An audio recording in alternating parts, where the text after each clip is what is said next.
Good morning દર્શક મિત્રો, સ્વાગત કરી રહ્યા છીએ આપ સૌ કોઈનું શુક્રવારના કારોબારી સત્રમાં. હું યશ ભટ્ટ આપની સાથે ગિફ્ટ ટુ ગ્લોબના ખાસ કાર્યક્રમમાં આપનું સ્વાગત કરી રહ્યો છું.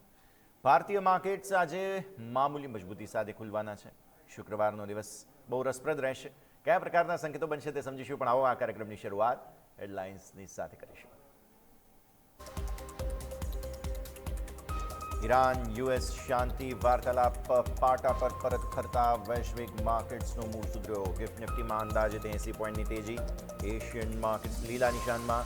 યુએસ માર્કેટમાં પણ તળિયેથી આવી હતી રિકવરી. એફઆઈઝે છેલ્લા 27 દિવસમાં કરી સૌથી ઓછી વેચવાલી. આવતીકાલે ઇસ્લામાબાદમાં થશે યુએસ ઈરાન શાંતિ વાર્તાલાપ. યુએસ તરફથી જેડી વાન્સ કરશે વાતચીતની આગેવાની. ઈરાન તરફથી પાર્લામેન્ટના સ્પીકર કરશે આગેવાની. ઇઝરાયલ પણ લેબનોન સાથે સીધી વાતચીત માટે હવે થયું છે તૈયાર. નેતન્યાહુએ કેબિનેટને ચર્ચા શરૂ કરવાના આપ્યા નિર્દેશ. ચોથા ત્રિમાસિકમાં ટીસીએસના પરિણામ અનુમાન પ્રમાણે કોન્સ્ટન્ટ કરન્સી આવક 1% વધી. માર્જિનમાં 10 બેઝિસ પોઈન્ટનો સુધારો. $12 બિલિયન નવા કોન્ટ્રાક્ટ મળ્યા. કંપનીના ઇતિહાસમાં પ્રથમવાર કોઈ નાણાકીય વર્ષમાં ડોલર આવક ઘટી. આજથી ખુલી રહ્યો છે પૂનાવાલાનો $2,500 કરોડ QIP ઇસ્યુ. 5% ડિસ્કાઉન્ટ સાથે ₹390 પ્રતિ શેર ફ્લોર પ્રાઇઝ. ડિમાન્ડ વધશે તો ઇસ્યુ સાઇઝ વધારવા માટે ગ્રીન શૂ વિકલ્પ રાખ્યો છે ખુલ્લો.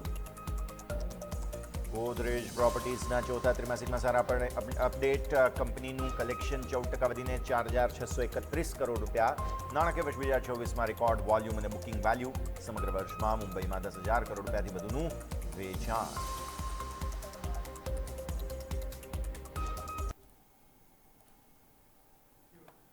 આવો કરીએ શુભ આરંભ આજના કારોબારી સત્રનો.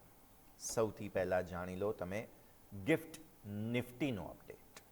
ગિફ્ટ નિફ્ટી તમને અત્યારે અંદાજિત 81 પોઈન્ટ આસપાસનો ગેપ અપ ઓપનિંગ આપવાનો સંકેત આપી રહ્યા છે. હવે ગ્લોબલી ઘણું બધું થઈ રહ્યું છે, તેની અસર આપણા માર્કેટને જ સૌથી વધારે નેગેટિવ પડે છે. ગઈકાલે જુઓ તમે તો મોટો ઘટાડો હતો, પણ આજે હવે ફરી થોડો સુધારો આપવાનો પ્રયત્ન. આવો તમે અમેરિકન માર્કેટ્સના ક્લોઝ પર ગઈકાલે 0.58%ની મજબૂતી સાથે ડાઓનું ક્લોઝિંગ કેશ માર્કેટમાં તમને જોવા મળ્યું. S&P 500નો ક્લોઝ હતો 0.5%થી વધુ 0.62%ની મજબૂતી સાથે. નાસ્ડેક પર નજર કરો, 0.83%ની મજબૂતી તમને નાસ્ડેકમાં જોવા મળી, અને રસલ પણ કંઈક 0.60% આસપાસની મજબૂતી પર હતું. પછી આવો તમે એશિયન માર્કેટ્સ પર 1.86%ની સરસ મજબૂતી છે. જુઓ તમે જાપાનીઝ માર્કેટ્સ કેટલું સેલિબ્રેટ કરી રહ્યા છે. ઇવન હેંગસેંગ તમે જુઓ તો 1%થી વધુની મજબૂતી પર છે. તેમ છતાંય આપણા માર્કેટ સેલિબ્રેટ નથી કરી રહ્યા. પહેલાં તમે ફ્યુચર્સના આંકડા જોઈ લો. ડાઉ ફ્યુચર્સ જે છે અત્યારે ફિલહાલ તે મામૂલી લાલ નિશાનમાં છે, એકદમ ફ્લેટ ટુ નેગેટિવ ઝોનમાં.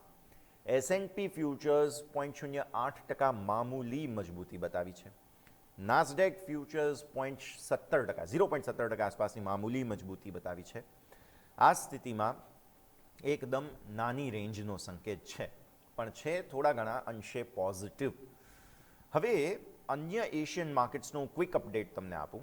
સ્ટ્રેટ્સ ટાઈમ્સ 0.40% મજબૂત છે. હેંગસેંગ મેં જેમ કહ્યું 1.32% મજબૂત છે. 1.28%ની મજબૂતી તાઇવાનમાં છે.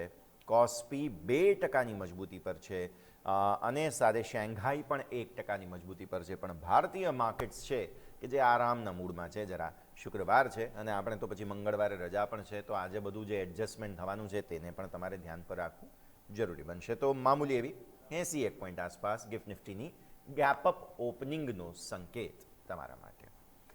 હવે આવો આગળ વધીએ અને અમેરિકન માર્કેટ્સના ગઈકાલના ક્લોઝ જે તેજી સાથે 0.5%ની તેજી હતી ભાઈ, તો શું છે એવું આવો સમજી લઈએ. યુએસ શેર માર્કેટમાં ઉત્સાહજનક તેજી ગઈકાલે જોવા મળી ફરી એકવાર, અને જે મુખ્ય ઇન્ડેક્સ છે તે સળંગ 7મા દિવસે વધારા સાથે બંધ થયો. મધ્ય પૂર્વમાં 2 સપ્તાહના યુદ્ધ વિરામની જાહેરાત તો છે જ, પણ ગ્લોબલ ઇકોનોમીથી એક પ્રેશર થોડું હળવું થઈ રહ્યું છે, અને ફરી એકવાર વાતચીત, અને ખાસ તો ઇસ્લામાબાદમાં બેઠક, એવું કહેવામાં આવી રહ્યું છે કે જે બેઠક છે તેના માટે આજે જ બધા જે ખાસ બંને ડિપ્લોમસીના જે, એટલે કે ઈરાન અને અમેરિકા બંનેના જે કહી શકાય કે દળો છે ડિપ્લોમસી માટેના, તે બંને આજે પાકિસ્તાન ઇસ્લામાબાદ ખાતે પહોંચી જવાના છે અને પછી બેઠકોનો દોર આગળ શરૂ થવાનો છે. તો આ હોપ્સ સાથે યુએસ માર્કેટમાં આટલી સરસ તેજી જોવા મળી. શેર માર્કેટમાં ખરીદીનું પોઝિટિવ સેન્ટિમેન્ટ મજબૂત થયું. ડાવ મેં તમને કહ્યું એમ 0.58% વધીને 48,185 પર બંધ થયો. S&P 500 0.62% વધીને 6,824 પર બંધ થયો. ટેક શેર્સની આગેવાનીમાં નાસ્ડેક 0.83% ઉછળીને 22,822 પર બંધ થયો. એમેઝોન અને મેટા જેવા મેગ્નિફિસન્ટ 7 જેને કહેવાય માગા ટાઈપના શેર્સ હોય છે તે બધા જ શેર્સમાં સતત ખરીદારી જોવા મળી. અને પ્લાયની અનિશ્ચિતતાને કારણે બ્રેન્ટ ક્રૂડ સપ્લાય બેઝિકલીની અનિશ્ચિતતાને કારણે બ્રેન્ટ ક્રૂડ ફરી વધ્યો હતો. ગોલ્ડમેન સેક્સ તરફથી Q2 માટે એટલે કે બીજા ત્રિમાસિક માટે બ્રેન્ટનો એક પ્રાઇસ ટાર્ગેટ છે તે ઘટાડીને હવે $90 કરી દેવાયો છે. અને MCXમાં પણ ગોલ્ડમાં સપાટ કારોબાર હતો. ચાંદીમાં થોડું દબાણ હતું, ખાસ 1.2% આસપાસનું.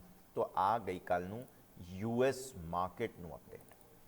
પછી તમે જુઓ યુરોપિયન માર્કેટનું અપડેટ. યુરોપિયન માર્કેટ્સમાં નર્વસનેસ હતી ગઈકાલે અને સાવચેતી અને વેચવાલીનું દબાણ તમને અહીંયા જોવા મળ્યું. અગાઉના સેશનની તેજી બાદ રોકાણકારોએ પ્રોફિટ બુકિંગ તરફ વળવાનું પસંદ કર્યું છે અને યુરોપના તમામ મુખ્ય ઇન્ડાઇસીસ લાલ નિશાનમાં બંધ થતા જોવા મળ્યા. સ્ટોક 600 સાધારણ ઘટ્યો, ઓલમોસ્ટ 0.15% આસપાસ ઘટ્યો. જર્મન માર્કેટમાં મોટું દબાણ હતું ગઈકાલે. 1.14% ડેક્સ જે જર્મન ઇન્ડેક્સ છે તે ઘટીને બંધ થતો જોવા મળ્યો. FTSE 100 બેઝિકલી જે છે તે 0.05%ના મામૂલી નુકસાન સાથે બંધ થયો.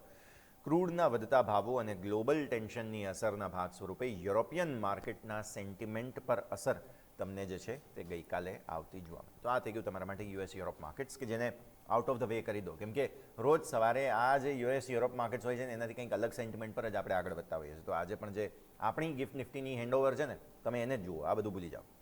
તો આવો સૌદી દ્વારા ઈરાન પર હવે જે છે તે ખાસ સૌદીની જે મહત્વપૂર્ણ પાઇપલાઇન છે તેના પર ઈરાને હુમલો કર્યો છે. સૌદી અરેબિયાની પ્રોડક્શન ફેસિલિટીઝ અને મહત્વપૂર્ણ ઓઇલ પાઇપલાઇન વગેરે જે હોય છે તેના પર ઈરાને હુમલો કર્યો.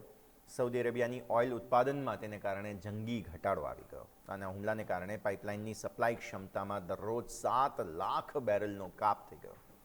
હોર્મુઝની સમુદ્રી ધુનીને બાયપાસ કરતી વ્યૂહાત્મક આ પાઇપલાઇન છે જેના પર હુમલાને કારણે ફટકો પડ્યો છે. સૌદી અરેબિયાની જે મનીફા અને ખુરૈસ આ બે જે પાઇપલાઇન્સ છે તેના પર અટેક થયો હતો, પ્રોડક્શન ફેસિલિટી પર અટેક થયો હતો. સૌદી અરેબિયાના આ બંને મુખ્ય ઉત્પાદન કેન્દ્રો પર હુમલાને કારણે પ્રોડક્શન ખોરવાઈ ગયું છે. અને અગેન જે ઓઇલ ડિસ્રપ્શન્સ થાય એટલે સ્વાભાવિક છે કે તમને સ્ટોક માર્કેટ પર તેની સીધી અસર આવતી જોવા મળે. આજે કંઈ પણ હુમલાની સીધી ગંભીર અસર છે તે ગ્લોબલ સપ્લાય ચેઇન પર પડેલી છે અને સૌદીના સપ્લાયમાં આવેલા મોટા કાપને કારણે વિશ્વભરમાં ઓઇલ સંકટ વધવાની ભીતિ સેવાઈ રહી છે. આ એક ચિંતાનું કારણ શરૂઆતમાં જ અપફ્રન્ટ અમે તમને આપી રહ્યા છીએ, કારણ કે ચિંતા સૌ કોઈને અત્યારે ફિલહાલ સતાવી રહી છે અને ભારતીય માર્કેટ્સ પણ એટલે જ જરા નર્વસ છે. આ તરફ હોર્મુઝમાં અત્યારે અવરજવર ઠપ છે. તમને ખ્યાલ હશે કે જે ઇઝરાયેલે હુમલો કર્યો લેબનોન પર ત્યારબાદથી ઈરાને કહી દીધું કે હોર્મુઝ અમે બંધ કરીએ છીએ. તો હજુ પણ ગઈકાલની રાત્રિનો અપડેટ આજે સવારે તમારે જાણવા જેવો આ છે કે હોર્મુઝની સમુદ્ર ધુની હજુ પણ બંધ છે, જહાજોની અવરજવર નથી અને ગ્લોબલ ઓઇલ સપ્લાયમાં 20%નો ઘટાડો જોવા મળ્યો છે. સીઝ ફાયર હોવા છતાં પણ જહાજોની અવરજવર સામાન્ય કરતાં 10%થી પણ વધુ નીચે છે અને ઈરાને તમામ જહાજોને માત્ર પોતાના જળ વિસ્તારમાંથી જ પસાર થવાનો આદેશ આપ્યો છે. ઇતિહાસનો સૌથી મોટો સપ્લાય ડિસરપ્શન અને ગણવામાં આવશે અને અખાતમાં જે સેંકડો ટેન્કરો ફસાઈ ગયા છે તેને કારણે ગ્લોબલ ઓઇલ સપ્લાયમાં 20%નો મોટો કાપ મૂકવામાં આવ્યો છે. હોર્મુઝમાંથી 24 કલાકમાં માત્ર 7 જહાજ પસાર થઈ રહ્યા છે અને પસાર થયેલા 7 જહાજોમાં પણ 6 ડ્રાય બલ્ક કેરિયર છે. માત્ર એક ઓઇલ પ્રોડક્ટ ટેન્કરનો સમાવેશ કરાયો. એટલે આખા દિવસમાં વિચારો માત્ર એક ઓઇલ ટેન્કર નીકળ્યું. સામાન્ય દિવસોમાં 140 જેટલા જહાજોની સામે હોર્મુઝની ટ્રાફિક છે તે એકદમ નહિવત છે અને માર્કેટમાં ઓઇલ સંકટ ઘેરું બની જતા ફિઝિકલ ગ્રેડના ભાવ નવી સર્વોચ્ચ સપાટી પર પહોંચી ગયા છે. UAE દ્વારા હોર્મુઝને લઈને મોટી માંગ કરાઈ છે કે એડનોકના CEO છે તેમણે એવું બેઝિકલી કહ્યું કે ઈરાનને કોઈ પણ શરત વિના સમુદ્ર ધુની ખોલી દેવી જોઈએ. આ પ્રકારની પણ સલાહ અત્યારે જોવા મળી રહી છે. ગ્લોબલ રાજકારણમાં ઘણી ઉથલપુથલ થઈ રહી છે. નાટો સંગઠનને લઈને તમને ખ્યાલ હશે કે અપડેટ્સ જે સામે આવી રહ્યા હતા. તો નાટોમાં ભંગાણની ધમકી અત્યારે ફિલહાલ છે જેને કારણે એક મોટું દબાણ જોવા મળી રહ્યું છે. હોર્મુઝની જે સુરક્ષા છે તેના માટે ડોનાલ્ડ ટ્રમ્પે યુરોપ પાસે ગણતરીના દિવસોમાં નક્કર પગલાં માંગ્યા છે અને યુરોપ જો પૂરતો સાથ નહીં આપે તો અમેરિકા નેટો સંગઠનમાંથી બહાર નીકળી જશે તેવું ટ્રમ્પે કહ્યું. ત્યારે નેટો ગઠબંધનમાં 32 દેશો છે. હવે ટ્રમ્પ વિસ્પરર એટલે શું કે ટ્રમ્પને એ વ્યક્તિ જે કંઈ પણ કહે એ બધું જ ટ્રમ્પ સાહેબ માની લે. એવા વ્યક્તિ નાટોના ચીફ છે. તેઓ કટોકટી ટાળવા અને સાથી દેશોને મનાવવા માટે સક્રિય થયા છે. અને ટ્રમ્પનો યુરોપ પર જે મોટો આક્ષેપ છે તે પણ જાણી લો. ઈરાન પર અભિયાનમાં યુરોપિયન દેશોએ પૂરો સાથ નથી આપ્યો. ત્યારે માર્ક રૂટ આ નાટો સંગઠનના ચીફ છે. તેઓ અત્યારે ફિલહાલ અમેરિકાની મુલાકાતે જઈ રહ્યા છે અને તેઓ યુએસ ઇઝરાયલના જે બોમ્બમારાના અભિયાનમાં યુરોપ દૂર રહ્યું હતું તેને લઈને હવે ટ્રમ્પ વિસ્પરર પોતે પહોંચી રહ્યા છે ત્યાં. માર્ક રૂટે તેમનું નામ છે અને ટ્રમ્પની મુલાકાત બાદ યુરોપિયન નેતાઓ અને રાજદ્વારીઓમાં તણાવનો માહોલ જોવા મળી રહ્યો છે અને મધ્ય પૂર્વના આ ટેન્શનની સીધી અસર ગ્લોબલ જીઓપોલિટિક્સ અને એનર્જી સપ્લાય પર છે. અને ગઈકાલે એટલે જ નાટો સંગઠનના જે દેશો રહ્યા છે તે બધા યુરોપિયન માર્કેટ્સમાં થોડી નર્વસનેસ એ કારણે પણ તમને જોવા મળી હતી. તો આ પણ તમે ખાસ ધ્યાન પર રાખો. આ તરફ વોશિંગ્ટનમાં ગઈકાલે રાજકીય ટકરાવ થઈ ગયો. અમેરિકાની આંતરિક રાજનીતિને લઈને વોશિંગ્ટનથી મોટા સમાચાર સામે આવ્યા અને મિડલ ઇસ્ટની જે જીઓપોલિટિકલ ટેન્શન છે તેને કારણે આ રાજકીય ટકરાવ વોશિંગ્ટનમાં થયો. ટ્રમ્પની યુદ્ધ પરની જે સત્તાઓ હોય યુદ્ધના નિર્ણયો લેવા માટે તેના પર અંકુશ લાવવા માટે ડેમોક્રેટ્સ તરફથી એક પ્રસ્તાવ લાવવામાં આવ્યો હતો જેને રિપબ્લિકન્સે રોકી દીધો. એ પ્રસ્તાવને પસાર ન થવા દીધો. ગુરુવારે ન્યૂ જર્સીના રિપબ્લિકન સાંસદ ક્રિસ સ્મિથે ગૃહના પ્રો ફોર્મા સત્રનું અધ્યક્ષપદ સંભાળ્યું હતું અને ડેમોક્રેટ્સ સર્વસંમતિથી આ પ્રસ્તાવ પસાર કરી શકે તે પહેલાં જ તેમણે આ સત્રને વહેલું પૂરું કરી દીધું. એટલે હવે ત્યાં રાજકારણ ચાલી રહ્યું છે અને આ જાણવું એટલા માટે જરૂરી છે કેમ કે આ બધું જ માર્કેટને સીધી રીતે અસર કરી શકે છે. યુએસ હુમલા રોકવાના પ્રયાસોને હાઉસ ઓફ રિપ્રેઝેન્ટેટિવ્સમાં મોટો ઝટકો પ્રાપ્ત થયો. ધારો કે તો આ બિલ પસાર થઈ ગયું હતું તો ટ્રમ્પની યુદ્ધની સત્તાઓ અટકી ગઈ હોત તો તેની સીધી અસર માર્કેટ પર પડી હોત. એટલા માટે આ ખબર તમારે જાણવી જરૂરી છે. યુએસ હુમલા રોકવા માટેનો આ પ્રસ્તાવ હતો. ત્યારે લશ્કરી કાર્યવાહી માટે રાષ્ટ્રપતિ પર અંકુશ લાવવા માટે ડેમોક્રેટ્સ નિષ્ફળ રહ્યા અને અત્યારે ફિલહાલ ટ્રમ્પ પાસે યુદ્ધની સત્તાઓ જેમ છે તેમ જ રહેશે. આખી સભ્યતાનો નાશ થશે એવા બધા સ્ટેટમેન્ટ્સ જે ટ્રમ્પ સાહેબે આપ્યા હતા ત્યારબાદ અમેરિકન રાજકારણ થોડું હવે બઝ બનાવી રહ્યું છે. આ સ્થિતિમાં આક્રમક અને ભયાનક નિવેદનો બાદ ડેમોક્રેટ્સ જે છે તેમના દ્વારા રાષ્ટ્રપતિને હટાવવાની ઉગ્ર માંગ કરવામાં આવી હતી.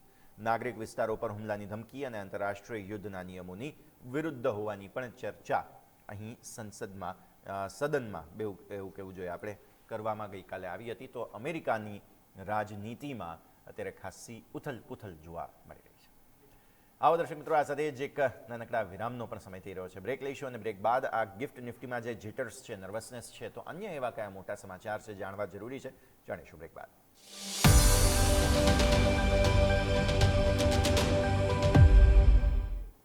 બ્રેક બાદ આપનું સ્વાગત છે. ગિફ્ટ નિફ્ટીનો ક્વિક અપડેટ ફરી એકવાર તમને બતાવીએ તો અત્યારે લગભગ 70-80 પોઈન્ટ્સ આસપાસની તેજી જોવા મળી રહી છે. એટલે આ જ સંકેત છે કે જેને તમારે ધ્યાન પર રાખવાનો રહેશે. મામૂલી રેન્જમાં થોડી મજબૂતી સાથે ખુલવાનો સંકેત ગિફ્ટ નિફ્ટી આપી રહ્યું છે. પરંતુ આગળ વધીએ અને હવે જે યુદ્ધની જે કંઈ પણ અસર થઈ રહી છે વૈશ્વિક શાંતિ પર અત્યારે ફિલહાલ એ થોડું તમે સમજો. એક મોટો વળાંક અત્યારે ફિલહાલ આવ્યો છે જીઓપોલિટિકલ ટેન્શનમાં અને હવે અત્યાર સુધી આક્રમક રહેલું ઇઝરાયલ અને ખાસ તો બેન્જામિન નેતન્યાહુ સાહેબ તે હવે લેબેનોન સાથે વાતચીત કરવા તૈયાર થઈ ગયા અચાનક. હજુ તો પરમ દિવસે એમણે સૌથી મોટો હુમલો અત્યાર સુધીનો કર્યો, 250 લોકોના મૃત્યુ થઈ ગયા. ગઈકાલે હવે એમ કહે છે કે હવે શાંતિ વાર્તાલાપ કરો. ભૌગોલિક રાજકીય ઘટનાક્રમની સીધી અસર સ્વાભાવિક વૈશ્વિક શાંતિ પર પડી રહી છે. ત્યારે લેબેનોન પર ઇઝરાયલે સૌથી મોટો બોમ્બમારો કર્યો. 300થી વધુ આંકડો પણ અપડેટ થઈ રહ્યો છે કે 300થી વધુ લોકોના મોત થઈ ગયા. ત્યારે યુએસ ઈરાન યુદ્ધ વિરામનું જે સંકટ છે ઇઝરાયલના હુમલાને કારણે તે પણ થોડું ડામાડોળ થઈ ગયેલું હતું. હવે ઇઝરાયેલી પીએમ નેતન્યાહુએ લેબેનોન સાથે સીધી વાતચીતની તૈયારી ગઈકાલે દર્શાવી દીધી. વાટાઘાટો શરૂ થાય તે પહેલાં જ હિઝબુલ્લાહ પોતાના હથિયારો હેઠા મૂકી દે તેવું ઇઝરાયલ કહે છે અને ઇઝરાયેલી સેનાએ હિઝબુલ્લાહ ચીફના ભત્રીજાને ઠાર માર્યાનો દાવો પણ ગઈકાલે કરી દીધો હતો. ત્યારે આ સમગ્ર સ્થિતિ વચ્ચે સીઝ ફાયર અંગે ઈરાન સામે ઇઝરાયલ આમને સામને છે અને જો યુદ્ધ વિરામ લાગુ કરવો હોય તો લેબેનોનમાં ફરજિયાત સમાવેશ થવો જોઈએ તેવું ઈરાન કહે છે. ત્યારે હવે ઇઝરાયલ પણ વાતચીત કરવા તૈયાર થઈ ગયું છે. ઈરાનની માગ સીઝ ફાયરમાં લેબેનોનનો સમાવેશ થાય તેવી છે. ઇઝરાયેલે પહેલાં માગ ફગાવી હતી અને હવે એમ કહે છે કે ભાઈ વાતચીત કરો. ત્યારે મિડલ ઇસ્ટમાં ટેન્શન અને અનિશ્ચિતતાઓ ચરમસીમા પર છે. એક બાજુ ઈરાન માને તો ઇઝરાયલ ના માને, ઇઝરાયલ માને તો અમેરિકા માને નહીં. આવું બધું ચાલી રહ્યું છે એટલે નક્કી નથી થઈ રહ્યું. ત્યારે હવે આખરે ઇઝરાયલે પણ એમ કહ્યું છે કે ચલો અમે પણ વાતચીત કરીશું, અને લેબનોન સાથે વાતચીત કરવા નેતન્યાહુ સાહેબ તૈયાર થઈ ગયા છે. આ તરફ પાકિસ્તાનનું મિશન ઇમ્પોસિબલ હવે આજથી શરૂ થવા જઈ રહ્યું છે દર્શક મિત્રો. કારણ કે અમેરિકા અને ઈરાન વચ્ચે શાંતિ કરાર કરાવવા માટે પાકિસ્તાન મેદાનમાં તો છે જ, પણ ઈરાન અને યુએસ વચ્ચે શાંતિ કરાર કરાવવા માટે હાઈ રિસ્ક એફર્ટ્સ અત્યારે ફિલહાલ પાકિસ્તાન કરી રહ્યું છે. ગ્લોબલ ઇકોનોમી બચાવવાની કવાયત જે ચાલી રહી છે તેના ભાગ સ્વરૂપે શાંતિ વાટાઘાટોનો મુખ્ય ઉદ્દેશ્ય બેઝિકલી ગ્લોબલ માર્કેટ્સને સ્થિર કરવાનો છે, અને એમના પોતાના, કેમ કે એમને ત્યાં તો પેટ્રોલ ડીઝલના ભાવો તમે જોયા હોય તો તમને ખબર પડી જાય. પાકિસ્તાની રૂપિયામાં અત્યારે બહુ ખરાબ પરિસ્થિતિ છે. ત્યારે પાકિસ્તાનના આર્મી ચીફ આસિમ મુનીર અને પીએમ શાહબાઝ શરીફ સપ્તાહોથી ડિપ્લોમસીમાં સક્રિય છે, અને ઈરાન અફઘાનિસ્તાન સરહદ પર અસ્થિરતા અને ફાયરિંગ રોકવા માટે પાકિસ્તાન પ્રયાસ કરી રહ્યું છે. હજુ એમનું પોતાનું તો અફઘાનિસ્તાન સાથેનો જે મુદ્દો છે તો સુલઝ્યો જ નથી, અને તેઓ નીકળી પડ્યા છે ઈરાનનો મુદ્દો સોલ્વ કરવા. આ હાઈ સ્ટેક મંત્રણામાં પાકિસ્તાન સામે અનેક આંતરિક અને બાહ્ય પડકારો પણ છે. મેં જેમ કહ્યું, શાંતિ મંત્રણામાં પાકિસ્તાનના પ્રભાવ અને બંને દેશો પર તેની પકડ અંગે નિષ્ણાંતો સવાલો ઉઠાવી રહ્યા છે, અને ખાસ હવે એક સુરક્ષા એક મોટો પડકાર છે. ત્યારે મંત્રણા નિષ્ફળ જશે તો પાકિસ્તાનની ઇમેજને પણ ફટકો પડશે. ગઈકાલે ઇઝરાયલે પણ કહી દીધું હતું અમને પાકિસ્તાન મીડિયેટર તરીકે ના જોઈએ. એટલે આવું બધું બહુ ચાલી રહ્યું છે અત્યારે ફિલહાલ, તેને પણ ધ્યાન પર રાખો. આ તરફ ભારત અને અમેરિકા વચ્ચેના જે સંબંધો છે તેમાં એક નવો અધ્યાય શરૂ થઈ રહ્યો છે, અને વિદેશ સચિવ વિક્રમ મિસ્રીએ માર્કો રૂબિયો સાથે ગઈકાલે એક મહત્વપૂર્ણ મુલાકાત કરી છે, અને આવતા મહિને માર્કો રૂબિયો ભારત આવી રહ્યા છે. ભારત યુએસ સંબંધો વધુ મજબૂત થશે, અને બંને વચ્ચે ગ્લોબલ જીઓપોલિટિકલ અને ઇન્ડો પેસિફિક ક્ષેત્રના સહયોગ અંગે મંત્રણા કરવામાં આવી હતી. અને માર્કો રૂબિયોની આગામી ભારત મુલાકાત ખૂબ જ વ્યૂહાત્મક છે, તથા તેના કારણે સંરક્ષણ અને વેપાર ક્ષેત્રે મોટા કરારો થવાની પણ સંભાવના છે. આ ઉચ્ચ સ્તરીય મુલાકાતને કારણે ભવિષ્યમાં અમેરિકા અને ભારતની વ્યૂહાત્મક ભાગીદારી વધુ ગાઢ બનવા જઈ રહી છે. તો આ એક સંકેત પણ તમે ખાસ ધ્યાન પર રાખો.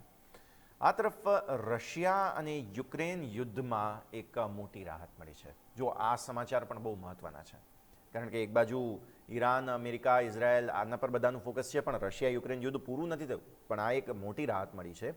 પુતિન દ્વારા જે ઓર્થોડોક્સ ઈસ્ટર હોય તેના માટે 2 દિવસનો યુદ્ધ વિરામ જાહેર કરવામાં આવ્યો, અને જોવાની વાત એ છે કે જે યુક્રેનના રાષ્ટ્રપતિ ઝેલેન્સ્કી છે તેમણે પણ સમર્થન આપી દીધું. 48 કલાક માટે હુમલાઓ બંધ કરી દેવામાં આવ્યા છે. પુતિને રશિયન સૈન્યને 2 દિવસ સુધી તમામ સૈન્ય કાર્યવાહી રોકવાનો આદેશ આપ્યો હતો, અને રાષ્ટ્રપતિ ઝેલેન્સ્કીએ પણ શાંતિ પ્રસ્તાવને સ્વીકાર્યો છે. 2 દિવસ સીઝ ફાયરની સહમતિ દર્શાવી છે. ઓર્થોડોક્સ ખ્રિસ્તીઓ જે છે ઈસ્ટરની ઉજવણી કરી શકે તે હેતુથી આ સકારાત્મક નિર્ણય લેવામાં આવેલો છે, અને યુદ્ધ વિરામને કારણે નાગરિકોને મોટો રાહતનો શ્વાસ મળશે. માનવીય સહાય પહોંચાડવાની કામગીરી પણ સરળ બની જશે, અને આંતરરાષ્ટ્રીય સ્તરે બંને દેશોની આ સહમતિને સકારાત્મક પગલાં તરીકે પણ જોવામાં આવી રહી છે. તો આ પણ એક રાહતના સમાચાર છે રશિયા યુક્રેન યુદ્ધને લઈને, તેને પણ ધ્યાન પર રાખો. ગઈકાલે મેટા, જે પહેલાં ફેસબુક તરીકે જાણીતું હતું, તેમણે એક નવું એઆઈ મોડલ રજૂ કર્યું છે. ગૂગલ અને ઓપન એઆઈ અને એન્થ્રોપિકને આ બધાને ટક્કર આપવા માટે આ નવું એઆઈ મોડલ લાવવામાં આવ્યું છે, જેનું નામ છે મ્યુઝ સ્પાર્ક. હવે આ મેટા કંપનીએ તેનું પ્રથમ અત્યાધુનિક એઆઈ મોડલ મ્યુઝ સ્પાર્ક રજૂ કર્યું છે, જે ખાસ પ્રોજેક્ટનું નેતૃત્વ એલેક્ઝાન્ડર વોંગ કરી રહ્યા છે. મેટાના ચીફ એઆઈ ઓફિસર છે તેઓ, અને એલેક્ઝાન્ડર વોંગ હજુ તો 9 મહિના પહેલાં જ કંપનીમાં જોડાયા હતા, અને ત્યાં તો પ્રોડક્ટ રેડી પણ થઈ ગઈ.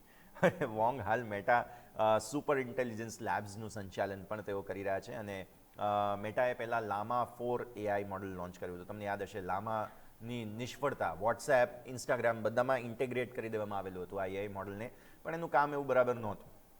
ત્યારે અત્યંત સ્પર્ધાત્મક એઆઈ માર્કેટમાં ગતિ પાછી લાવવા માટે મેટાએ અબજો ડોલર્સનો ખર્ચો કર્યો છે, અને એપીઆઈ દ્વારા થર્ડ પાર્ટી ડેવલપર્સને મ્યુઝ સ્પાર્કનું એક્સેસ આપીને મેટા કમાણી કરવા માગે છે. પણ આ એઆઈની રેસમાં મેટા બહુ પાછળ રહી ગયું છે. તો હવે જોઈએ, મોડા આવ્યા છે તો શું તેમને કોઈ લાભ થશે કે નુકસાન થશે, સમય બતાવશે. આ તરફ ડેટા સિક્યુરિટી પર ગઈકાલે એક બહુ મહત્વપૂર્ણ નિર્ણય લેવાની તૈયારી ભારત સરકાર અત્યારે લઈ રહ્યું છે. રાષ્ટ્રીય સુરક્ષા અને ડેટા પ્રાઇવસીને ધ્યાનમાં રાખીને નિર્ણય લેવાની તૈયારી ચાલી રહી છે, જેમાં બિગ 4 કંપનીઓ છે જેમાં ગૂગલ આવી જાય, એમેઝોન આવી જાય, ફેસબુક એટલે કે મેટા આવી જાય, આવી બધી જે કંપનીઓ છે તેમના પર એક લટકતી તલવાર ઇનફેક્ટ આપણે કહેવું જોઈએ, જોવા મળી રહી છે. આ પીએમઓ સંવેદનશીલ ક્ષેત્રોના ઓડિટમાંથી ગ્લોબલ ફોર્મ્સને પણ હટાવી શકે તેવી તૈયારીઓ છે. ડેટા સિક્યુરિટી માટેની અત્યારે ચિંતાઓ સમગ્ર વિશ્વમાં ચાલી રહી છે, ત્યારે ડિફેન્સ, બેન્કિંગ, ટેલિકોમ અને એનર્જી સેક્ટર કે જ્યાં વિદેશી એક્સેસ હોય તો તેને રોકવા અથવા હટાવવાનો પ્રયાસ શરૂ કરવામાં આવી રહ્યો છે.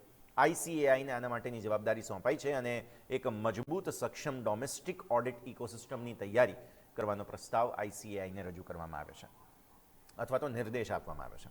પીએમઓએ દેશમાં મજબૂત ડોમેસ્ટિક ઓડિટ ઇકોસિસ્ટમનો પ્રસ્તાવ માંગ્યો છે અને સ્વદેશી કંપનીઓને જ હવે પ્રોત્સાહન મળશે. ડેટાનું લોકલ સ્ટોરેજ ફરજિયાત છે જ ઓલરેડી અને ભારતીય ઓડિટ ફોર્મ્સ માટેના નિયમો પણ હળવા કરવામાં આવ્યા છે. ત્યારે ભારતીય ઓડિટ ફોર્મ્સ માટેના નિયમો સરળ થશે અને સ્વદેશી ઓડિટ કંપનીઓના વિકાસ થઈ શકે અને મોટા પ્રોજેક્ટ્સ તેઓ સંભાળી શકે, તેના માટે ટૂંક સમયમાં અંતિમ નિર્ણય લેવામાં આવી શકે છે. સંવેદનશીલ ક્ષેત્રોના ઓડિટ પર પણ હવે ગ્લોબલ કંપનીઓને બદલે ભારતીય નિયંત્રણ વધવા જઈ રહ્યું છે. તો આ એક બહુ મોટા સમાચાર. અંતે TCSના પરિણામો દર્શક મિત્રો ગઈકાલે આવી ગયા હતા. તમને જણાવી દઈએ, કંપનીના નેટ પ્રોફિટમાં ત્રિમાસિક ધોરણે 29% સારો વધારો જે છે તે જોવા મળેલો છે. ચોથા ત્રિમાસિકમાં TCSનો ચોખ્ખો નફો વધીને 13,718 કરોડ રૂપિયા થયો છે. તેમની આવક છે તે અપેક્ષાથી વધુ રહી છે અને તમામ એસ્ટિમેટ્સને પાછળ છોડી દીધા.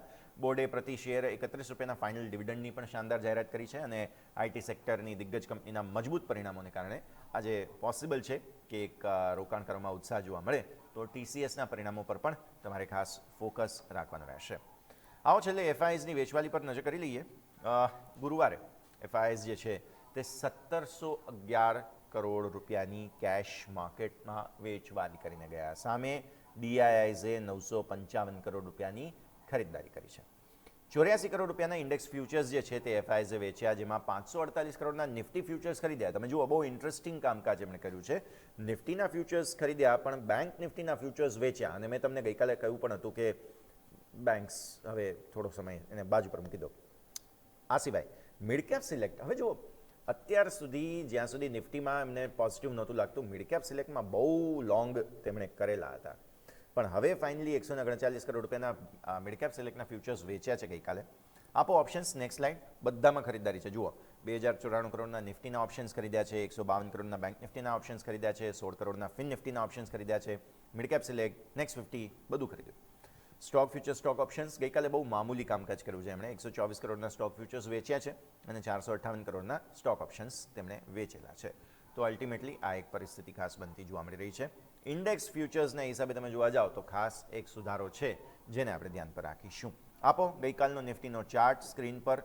એક મેજર દબાણ ગઈકાલે આવતું જોવા મળેલું હતું. 1%થી વધુનું દબાણ એક સમય હતું, પણ ત્યાંથી પછી થોડા રિકવર થયા એટલે તમે 682ના લોથી 775ના ક્લોઝ જોયા અને આજે અત્યારે ફિલહાલ જોઈ રહ્યા છીએ થોડા એવા સુધારાનો સંકેત દિવસની શરૂઆતમાં તમને ગિફ્ટ નિફ્ટી આપી રહ્યો છે. એટલે એક રસપ્રદ કારોબારી સત્ર આજે રહેશે તે વાત પાકી. યાદ રાખજો, મંગળવારે માર્કેટ્સ બંધ છે એટલે તમારું બધું જ એક્સપાયરી રિલેટેડ જે ક્લોઝિંગ છે, સેટલમેન્ટ છે, તે સોમવારે થતું જોવા મળશે. તો આ સ્થિતિ પર નજર રાખીશું. આ સાથે દર્શક મિત્રો, આજના ગિફ્ટ ગ્લોબ કાર્યક્રમમાં હાલ બસ આટલું જ. મને યશને આપશો રજા. એક બ્રેક અને બ્રેક બાદ આપણે ઇન્ટ્રાડે ગેમ લઈને આવી રહ્યા છીએ, જેમાં મારા સહયોગી અજય અને યોમિક જણાવશે આપને 20 મહત્વના શેર્સ. બ્રેક બાદ.